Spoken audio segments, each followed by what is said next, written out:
وجود نور کو اللہ رب العزت نے وما ارسلناک الا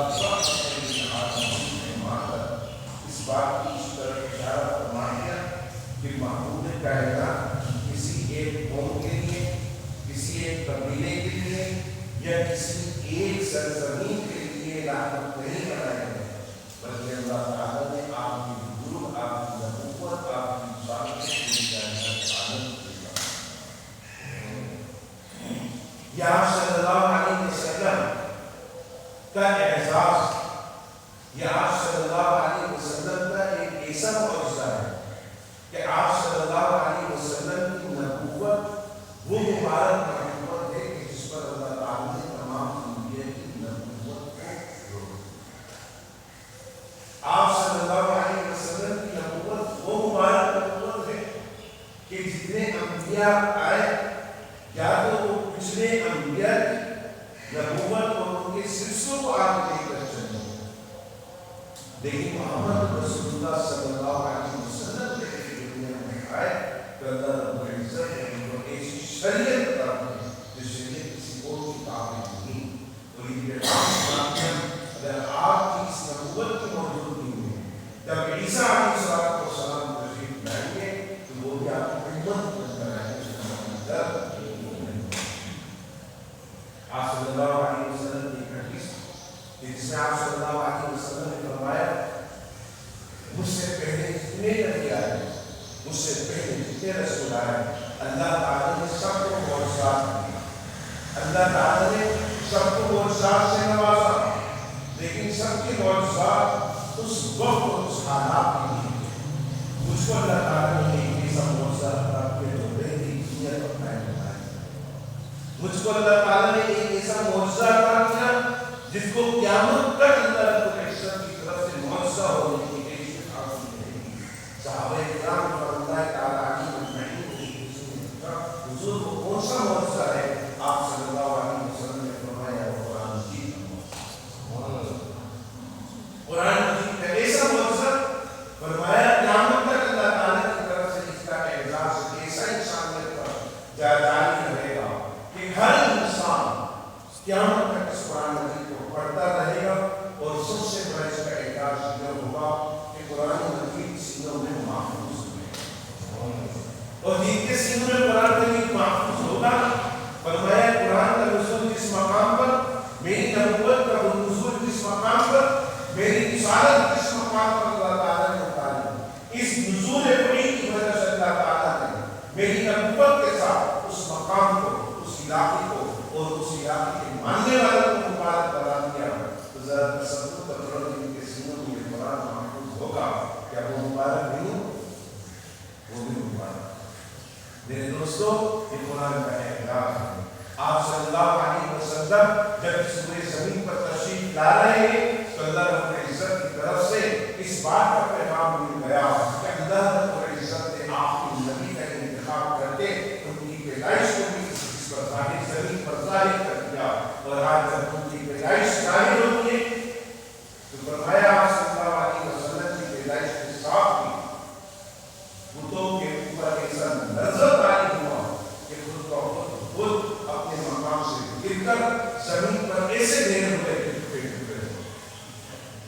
یعنی آپ صلی اللہ علیہ وسلم اللہ رب العزت کی توحید کو لے کر اللہ رب العزت کی معبودیت کو پیش کرنے کے لیے آئے۔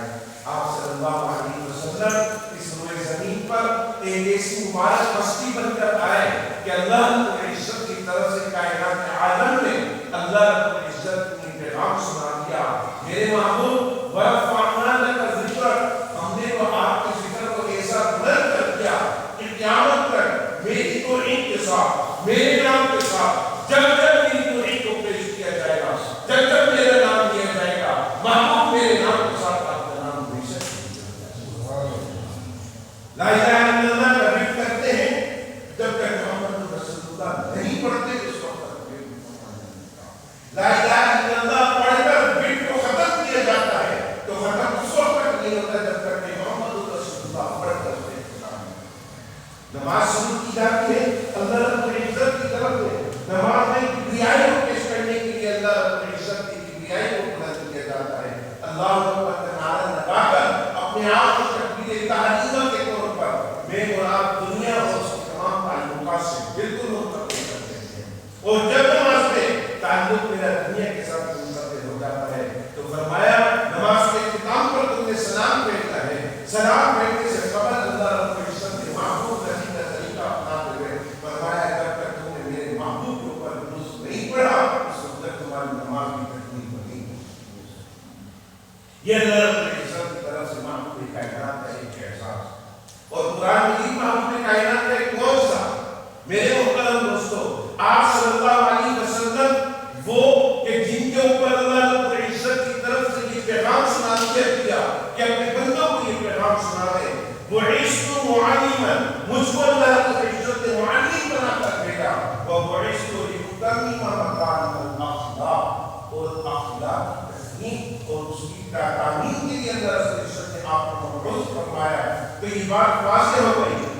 کائنات میں آپ صلی اللہ علیہ وسلم سے بلند اخلاق والا بھی کوئی نہیں.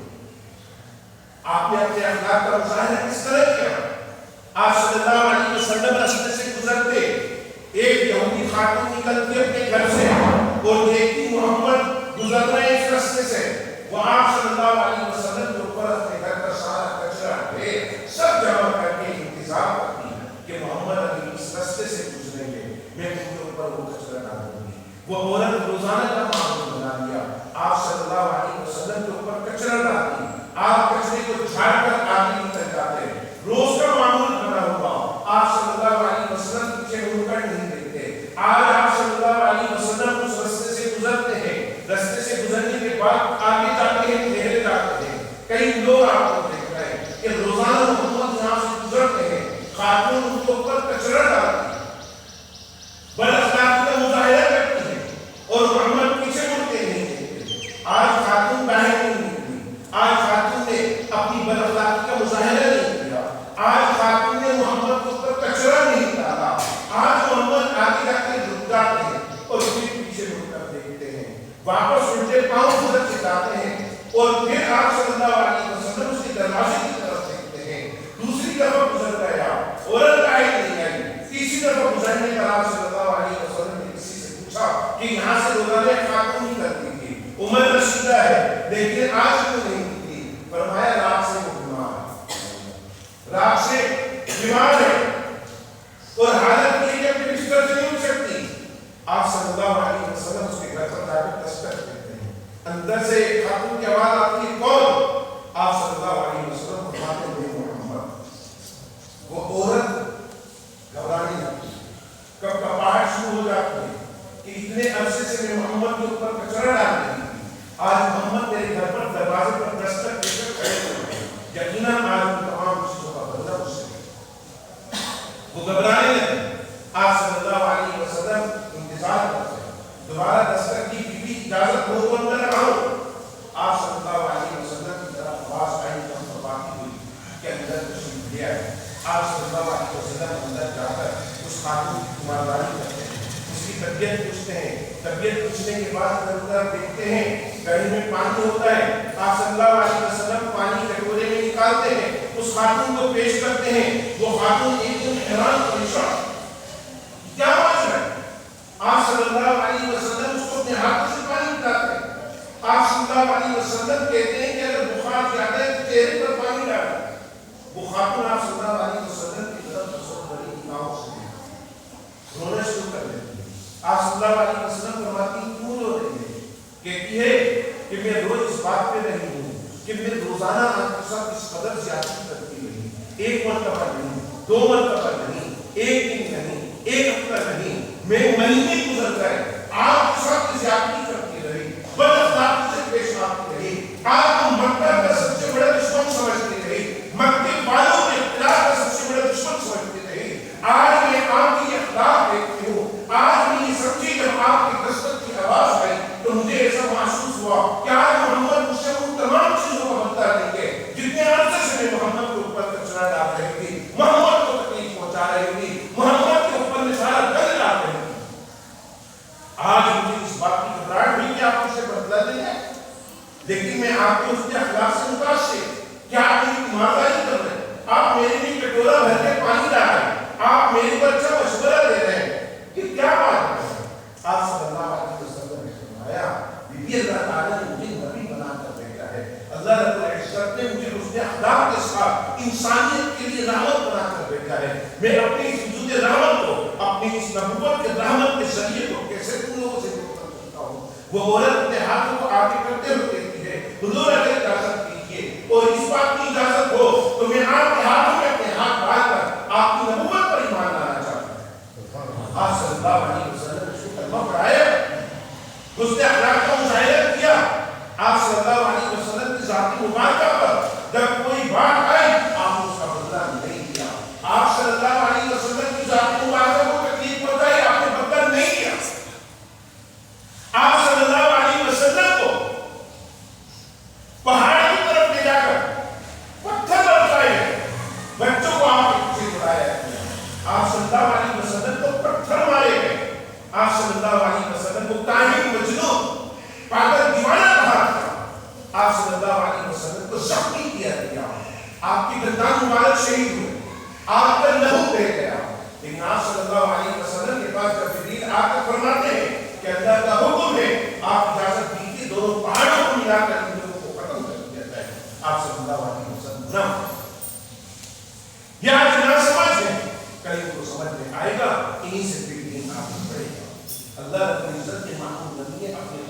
ذات کا مظاہرہ کیا، اپنی ذات کی تکلیف کو برداشت کر کر کسی سے بدلہ نہیں لیا۔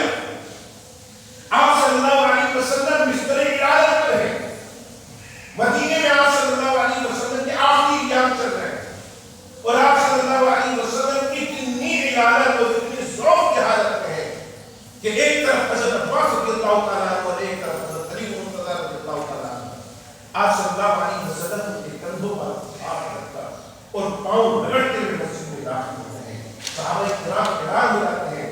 اس وقت آپ صلی اللہ علیہ وسلم نماز کے بعد منبر پر تشریف فرما ہوتے ہیں، اور آپ صلی اللہ علیہ وسلم فرماتے ہیں کہ اللہ کی طرف سے میرے لیے آخری وقت آ چکا ہے، اگر کسی کا کوئی ایسا بدلہ ہو، یا میں نے کسی کے ساتھ کوئی زیادتی کی ہو، یا میں نے کسی کے ساتھ کوئی بد اخلاقی کی ہو، تو میں چاہوں گا کہ وہ مجھ سے بدلہ لے۔ آپ صلی اللہ علیہ وسلم کی بات سن کر تمام صحابہ رو رہے، مسجد نبوی میں آواز سن رہی، سب سے رو رہے تھے۔ آپ صلی اللہ علیہ وسلم کی کیفیات کو دیکھ رہے ہیں۔ آپ صلی اللہ علیہ وسلم دوبارہ اپنی نگاہیں اٹھا کر صحابہ کی طرف متوجہ کرتے ہوئے کہتے ہیں، فرماتے ہیں کہ اگر کسی کو کوئی بدلہ لینا ہے تو مجھ سے ابھی لے لیں، بعد میں کوئی نہ کہے کہ میں نے کسی کا بدلہ نہیں چکتا کیا۔ اس وقت ایک صحابی کھڑے ہوتے ہیں، وہ صحابی کھڑے ہوتے ہیں، سارے صحابہ ان پر متوجہ ہو جاتے ہیں، یہ کیسا گستاخ، یہ کیسا آدمی کہ حضور سے بدلہ لینے کی بات کرے، ہماری تلوار ہو اس کی گردن ہو۔ آپ صلی اللہ علیہ وسلم نے اشارہ کیا، سب آنکھوں کی طرف دیکھیں، کوئی شخص کی طرف نہ دیکھے، کوئی اس شخص کو بولے نہیں، میں محمد بدلہ لینے کے لیے حاضر ہوں، بتاؤ کیا معاملہ ہوا تھا؟ حضور فلا فلا موقع پر آپ نے میری کمر پر، میری پیٹھ پر زور سے کوڑا مارا تھا۔ صحابہ ایک دم ہکا بکا ہو گئے، کیا محمود کائنات کی پیٹھ پر ہی کوڑا مارے گا؟ آپ صلی اللہ علیہ وسلم نے اپنے اخلاق پیش کر کے دکھائے۔ صحابہ کرام رضوان اللہ تعالیٰ علیہ مجمعین تب گھبراہٹ شروع ہو گئی کہ محمود کائنات سے عزت بدلہ لے گا۔ آپ صلی اللہ علیہ وسلم نے فرمایا، ہاں آ جاؤ، جہاں میں نے تمہارے کو کوڑا مارا تھا تم بھی میرے کوڑا مارو گے۔ آپ صلی اللہ علیہ وسلم کو فرماتے ہیں وہ کہ میں نے آپ کی پیٹھ پر مارا تھا۔ آپ صلی اللہ علیہ وسلم اپنی پیٹھ پھیر کر کھڑے ہو جاتے ہیں، فرمایا حضور نہیں، اس وقت آپ میری پیٹھ پر کپڑا نہیں تھا۔ آپ صلی اللہ علیہ وسلم کی پیٹھ سے کپڑا ہٹنا چاہیے۔ حضرت عمر رضی اللہ تعالیٰ عنہ فرماتے ہیں، جب میں نے اس شخص کی بات سنی تو میں نے اپنی تلوار کے فوراً دستے پر ہاتھ رکھ دیا۔ آپ صلی اللہ علیہ وسلم نے دیکھتے ہی مجھے کہا، ایسا نہیں کر سکتے تو میں بدلہ دوں گا۔ آپ صلی اللہ علیہ وسلم کی کمر مبارک سے کپڑا ہٹایا جاتا ہے، چادر ہٹتی ہے، وہ صحابی آپ صلی اللہ علیہ وسلم کے دونوں شانوں کے سامنے ہاتھ رکھ کر کچھ دیر آنسو بہا کر روتے ہیں، اور پھر اس کے بعد آپ نے کائنات کی جو نبوت کی مہر تھی اس مہر سے لپٹ کر رونے شروع کر دیتے ہیں، اور آپ صلی اللہ علیہ وسلم کو بوسے دیتے ہیں۔ وہ فرماتے ہیں، آپ کے اوپر میری جان قربان، آپ کے اوپر میری سب کچھ قربان، محبوب کائنات سے کیا میں بدلہ لے سکتا ہوں؟ میں تو اس چیز کے انتظار میں تھا کہ محبوب کائنات کی کمر سے کپڑا ہٹے اور میں محبوب کائنات کی کمر سے لپٹ جاؤں، میں محبوب کائنات کی کمر پر لگے ہوئے خط میں نبوت کی اور لپٹ جاؤں۔ وہ صحابی کا رونا دیکھتے ہیں، تمام مسجد نبوی میں بیٹھے ہوئے صحابہ ویسے بھی رو رہے تھے، سب ٹوٹ ٹوٹ کر رونے لگتے ہیں۔ محبوب کائنات کی تربیت اور محبوب کائنات کے حسن اخلاق نے صحابہ کو ایسا فریضہ کر دیا تھا کہ صحابہ نے محبت کا ثبوت کس طرح دیا۔ میرے محترم دوستوں، میں آپ لوگوں کے سامنے اس بات پر کر رہا تھا، وہ محبوب کائنات جو پوری انسانیت کی ہمدردی کے لیے آئے، وہ محبوب کائنات جو پوری انسانیت کے لیے رحمت للعالمین بنا کر بیٹھے تھے، وہ محبوب کائنات جو ہر شخص کا حق ادا کر کے چلے گئے۔ ایک صحابی بیٹھے ہوئے رو رہے ہیں، داڑھی مار کے رو رہے ہیں، آپ صلی اللہ علیہ وسلم صحابہ کو مسجد نبوی میں باتیں بتا رہے ہیں۔ ان صحابی کے رونے کی آواز آئی جا رہی ہے۔ آپ نے ایک بار پیچھے مڑ کر دیکھا، وہ صحابی پھوٹ پھوٹ کر رو رہے، دوسری بار دیکھا، تیسری بار آپ نے یہاں کے اشارے سے ان کو آگے بلایا، فرمایا کیا مسئلہ ہے، کیا معاملہ ہے؟ فرمایا حضور کاش آپ اس وقت آ جاتے جب میں نے اپنی بیٹی کو اپنے ہاتھ سے زندہ دفن کیا تھا۔ آپ صلی اللہ علیہ وسلم کو اپنے سامنے بٹھاتے ہیں اور کہتے ہیں، ذکر کر مجھے بتا تو نے کس طرح یہ سارا معاملہ کیا۔ انہوں نے اپنی پوری داستان سنائی، میں گھر سے نکلا، میری امی کی حاملہ تھی، میں گھر سے نکل کے کام کاج میں لگ گیا، اور 4 سال کے بعد 5 سال کے بعد میں واپس آیا، میرے ذہن میں اس بات کا خیال نہیں رہا. اپنے گھر کی دہلیز پر میں نے دیکھا ایک معصوم بچی بیٹھی ہوئی ہے. میں گھر میں داخل ہو گیا, بیوی سے پوچھا کون؟ کہنے لگی پڑوس کی بچی آئی. اس وقت مکہ والے برداشت نہیں کرتے تھے بیٹی کی پیدائش کو. اس طرح واقعہ چلتا گیا آگے.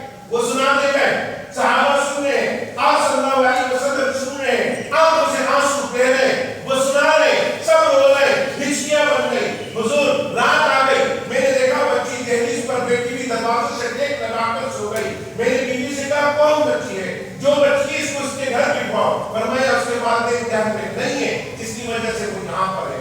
کتنے میں رات گزار دی گئے. رات گزارنے کے بعد جب صبح ہوئی, صبح کی طرف روشنی کرن میرے گھر کی دہلیز پر داخل ہوئی تو میں نے دیکھا وہی بچی اس دہلیز کے ساتھ دروازے سے ٹیک لگا کر سو رہی. حضور میرے دل میں رحم پیدا نہیں ہوا. میرے کو اچانک خیال آیا کہ وہی بچی ہے جب اپنی بیوی کو حاملہ چھوڑ دیا تھا. یقیناً یہ میری بچی ہے. وہ قریب گئے بچی کے, تو بچی کو بیٹھی.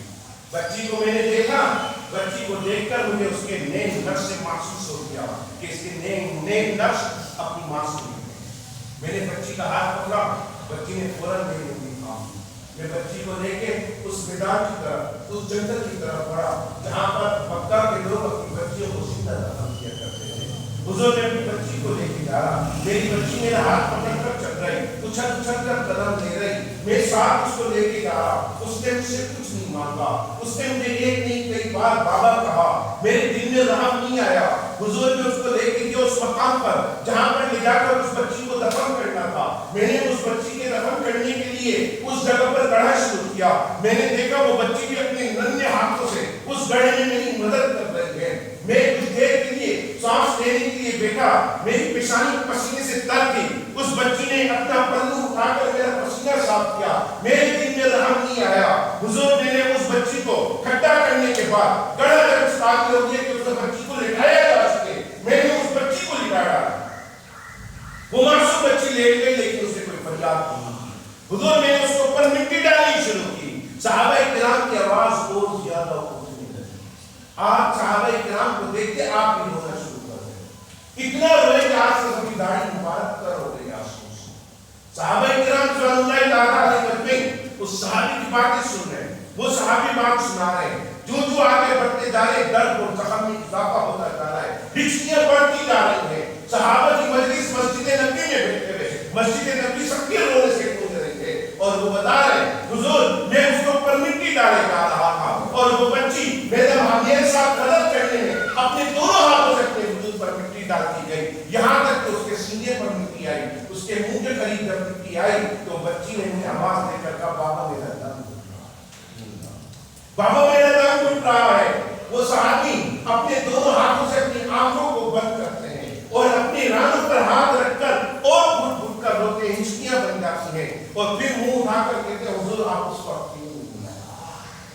آپ صلی اللہ علیہ وسلم فرماتے ہیں آگے چل, آگے کیا ماجرا وہ مجھے بتا. وہ کہتے ہیں حضور میں نے اس کے منہ تک مٹی ڈال دی, اس کا چہرہ تک بند ہونے کے قابل ہو گیا, اس کی آنکھیں بند ہونے لگی, اس کی آنکھوں سے آنسو نکلنے لگے اور وہ رونے لگی. اور روتے روتے مجھ سے اس نے سوال کیا بابا میرے گناہ کو تو بتاؤ, میرا جرم کیا ہے جس جرم کے پاداش مجھے دفن کیا.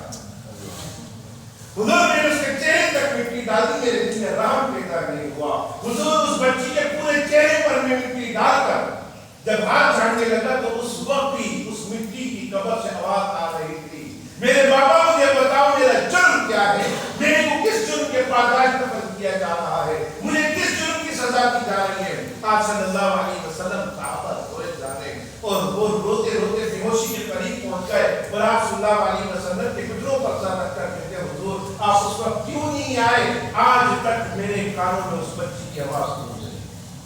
اللہ کی طرف سے قرآن کی آیتیں نازل ہو جاتی ہیں. وَإِذَا الْمَوْءُودَةُ سُئِلَتْ بِأَيِّ ذَنبٍ قُتِلَتْ. جس بچی نے اپنی زبان سے یہ الفاظ کہے تھے کہ مجھے کس گناہ کی پاداش دفن کیا جا رہا ہے, اس بچی کے الفاظ اللہ تعالیٰ نے قرآن کی آیتیں بنا کر نازل فرما دی. بِأَيِّ ذَنبٍ قُتِلَتْ, کس گناہ کے سبب, کس گناہ کے پاداش. میرے محترم دوستو, محبوب کائنات نے تم بچیوں کا نام ادا کر دیا. محبوب کائنات نے دنیا کی ہر انسانیت کا ادا کر دیا. محبوب کائنات کے اوپر کچرا ڈالا دیا. محبوب کائنات نے کسی قسم کا بدلہ نہیں دیا. محبوب کائنات کے ساتھ ان کو دیوانہ اور مجنون کہا کیا، ان کو شاعر کہا کیا، ان کے قرآن کی آیتیں سن کر نہ جانے ان کو کیسی کیسی باتیں کہی گئی۔ حضور نے بدلہ نہیں مانگا، لیکن میرے محترم دوستو، اللہ کی طرف سے عطا کردہ نبوت، اللہ کی طرف سے عطا کردہ رسالت، آپ صلی اللہ علیہ وسلم کی نبوت پر حملہ کرنے کے لیے جب آپ صلی اللہ علیہ وسلم کے دور میں اسود انسی اٹھتا ہے اور وہ آ کر دعویٰ کرتا ہے کہ میرے کو بھی نبوت ملی ہے، آپ صلی اللہ علیہ وسلم فرماتے ہیں اس کو قتل کرو۔ نبوت کا معاملہ اللہ رب العزت کی طرف سے عطا کرتا ہے، رسالت کا معاملہ اللہ کی طرف سے عطا کرتا ہے۔ آپ صلی اللہ علیہ وسلم نے دوستوں سب کچھ برداشت کیا، آپ صلی اللہ علیہ وسلم نے اپنے اوپر کچرے کے ڈھیر کو برداشت کیا، آپ صلی اللہ علیہ وسلم کے پیچھے بچوں کو لگا کر پتھر برسائے گئے، آپ نے بدلا نہیں، آپ صلی اللہ علیہ وسلم نے درگزر کر دیا۔ لیکن جب نبوت کی باری آئی اور کسی نے نبوت کے بارے میں کہا آپ کو جس طرح نبوت ملی ہے، میں آپ کی نبوت کو مانتا ہوں، آپ میری نبوت کو مانتا ہے، آپ کو نبوت ملی، میں آپ کی نبوت کا انکار نہیں کرتا، میری بھی نبوت کا انکار نہ کریں۔ جس طرح کافروں نے کہا تھا کہ ہم آپ کے دین پر کوئی آج آنے نہیں دیں گے، آپ ہمارے دین کے خلاف بات نہ کریں، لکم دینکم ولی دین، اللہ رب العزت کی طرف سے منع کیا۔ کیا کیوں منع ہے؟ کہ انہوں نے مطالبہ پیش کیا تھا، انہوں نے کہا تھا کچھ دن آپ ہمارے دین کی عبادت کریں گے، کچھ دن ہم آپ کے دین کی عبادت کریں گے۔ دوستو، دین اسلام میں سمجھوتا بھی اس طرح کرنا، اس طرح کمپرومائز کرنا بھی نہیں ہے۔ دین اسلام کھڑا دین ہے، محمد رسول اللہ کی نبوت کھڑی نبوت ہے۔ آپ صلی اللہ علیہ وسلم کو جو شریعت عطا اللہ تعالیٰ کی طرف سے ہوئی ہے، وہ شریعت مجھے اور آپ کو بابا کے دور اس بات کی طرف کو دیتی ہے کہ میں اور آپ حضور کی شریعت کے پیروکار بن کر آپ صلی اللہ علیہ وسلم کی نبوت کا تحفظ کریں گے انشاءاللہ۔ صرف تحفظ ہی نہیں بلکہ میں اور آپ ثبوت پیش کریں گے کہ آپ کی نبوت کے تحفظ میں آپ اپنے کردار، اپنے عمل، اپنی گفتار میں حضور صلی اللہ علیہ وسلم کی اطاعت کا اور فرما برداری کا ثبوت پیش کر کے محبت کا ثبوت دیں گے۔ میرے محترم دوستو، آج میرے اور آپ کے سامنے دوبارہ یہ ربیع الاول کا مہینہ ہے، اور یہ ربیع الاول کا مہینہ مجھ سے اور آپ سے کچھ مطالبہ ہے، اس پر کچھ تقاضا ہے۔ صرف یہ تھوڑی ہے کہ میں اور آپ سیرت کو پیش کرتے رہیں، صرف یہی تھوڑی ہے کہ میں اور آپ حضور صلی اللہ علیہ وسلم کے لیے نعتیں پڑھتے رہیں، نمازیں اور اذانوں کا احترام چھوڑ دیں۔ صرف یہی نہیں ہے کہ میں اور آپ حضور صلی اللہ علیہ وسلم کی تعریف